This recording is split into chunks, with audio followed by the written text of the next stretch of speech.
सभी पत्रकार बंधु देश मीडिया के माध्यम से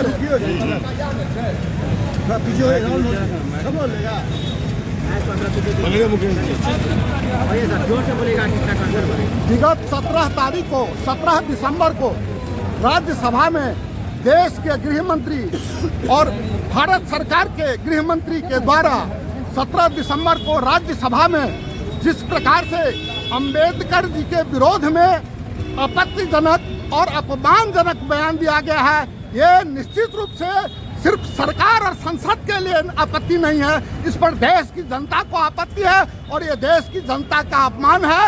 तो हम कांग्रेस पार्टी इस बात की मांग करती है कि अमित शाह अविलंब गृह मंत्री से इस्तीफा दे और देश की जो जनता है उससे माफी मांगे, क्योंकि जब तक अमित शाह देश की जनता से माफी नहीं मांगता है, क्योंकि ये सरकार जो तानाशाही हिटलर और तुगल की सरकार है वो हमेशा से संविधान का अपमान करती आ रही है, हमेशा से लोकतंत्र के गला घोटने का काम कर रही है। कभी संविधान के नाम पे, कभी अंबेडकर जी के नाम पे अनाप शनाप बोलकर देश की जनता को गुमराह करती है और देश की गांव गरीब गुरबा शोषित दलित वंचित की जो आवाज भीमराव अंबेडकर जो संविधान निर्माता है, आज उनका भी अपमान करके देश की जनता का अपमान किया है, ये सारे देश का अपमान है। इसीलिए हम अमित शाह को देश की जनता से माफी मांगने से कम पर कुछ नहीं रुकेंगे। ये आंदोलन देशव्यापी आंदोलन आने वाले समय में होगी, क्योंकि भीमराव अंबेडकर जो संविधान, जिसने देश को संविधान दिया है, जिसने देश की लोकतंत्र की रक्षा करने की संकल्प दिया है, वो एक उस संकल्प के विरुद्ध यदि एक कुचक्र रचा जा रहा है तो हम देश की जनता उसे माफ नहीं करेंगे। भीमराव अम्बेडकर जिंदाबाद।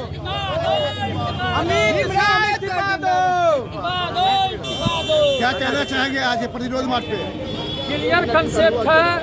बिहार कांग्रेस कमेटी के दिशा निर्देश पर आज प्रत्येक जिला में कांग्रेस पार्टी ने जो राज्यसभा में अमित शाह ने जो बाबा भीमराव अंबेडकर जी का जो अपमान किया है और वो पूरे देश की जनता उससे आहत है कि चूंकि आपने गरीबों को हक दिया, दलितों को हक दिया, अकलियत को हक दिया, सभी वर्ग के लोगों को संविधान का एक पार्ट दिया और आज उस संविधान पे खतरा है। ये आरएसएस, शिवसेना, आरएसएस और ये क्या कहते हैं संघ, इनके लोग की मानसिकता के आधार पर अमित शाह ने जो ये काम किया है, इस काम के विरोध में आज मधुबनी कांग्रेस जिला मुख्यालय से विरोध प्रदर्शन निकाला गया है और इस प्रदर्शन का साफ मतलब है कि देश की जनता से अमित शाह माफी मांगे और अपने पद से इस्तीफा दे। जो लोग संविधान निर्माता का अपमान करेगा उसको इस देश की कुर्सी पर रहने का कोई हक नहीं है, कोई अधिकार नहीं है।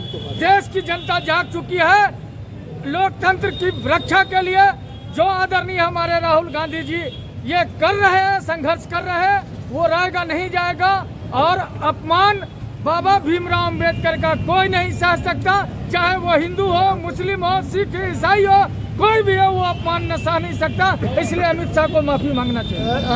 हमारे दलित नेता हैं, दलित उपाध्यक्ष पासवान जी, सत्येंद्र पासवान जी, 2 मिनट क्या कहना चाहिएगा? पर कल परसों जो हुआ है पार्लियामेंट में, आदरणीय गृह मंत्री अमित शाह ने बाबा भीमराव अंबेडकर का जो अपमान किया, यह देश सहन नहीं कर सकता है और न करेगा।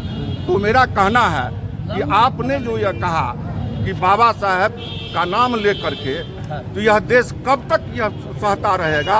और देश के लिए हमारे जिला कांग्रेस या कांग्रेस, देश के कांग्रेस, सभी हम लोग एकजुट होकर के इस तानाशाही निरंकुश शासक का हम लोग घोर विरोध कर रहे हैं और करते रहेंगे जब तक ये नहीं हटेगा और इसको हटाने के लिए हम लोग पुरजोर कोशिश करेंगे। जय बाबा, जय भीम।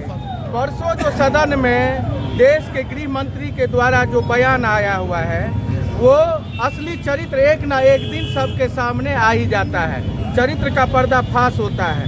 तो लोकतंत्र के मंदिर में बाबा साहब भीमराव अंबेडकर जी के प्रति जो भाजपा का सोच है, जो शुरू से हमारे कांग्रेस नेता आदरणीय राहुल गांधी जी कहते आए हैं, जो ये संविधान को खत्म करना चाहता है, लोकतंत्र को खत्म करना चाहता है, तो वो उसकी आवाज परसों लोकतंत्र के मंदिर में अमित शाह के द्वारा भले ही जैसे भी हो निकल गया, तो पूरे देशवासी के समक्ष इस लुटेरा और भगौड़ा अब गृह मंत्री को जो है क्षमा याचना मांगना चाहिए और अपना पद से इस्तीफा देना चाहिए।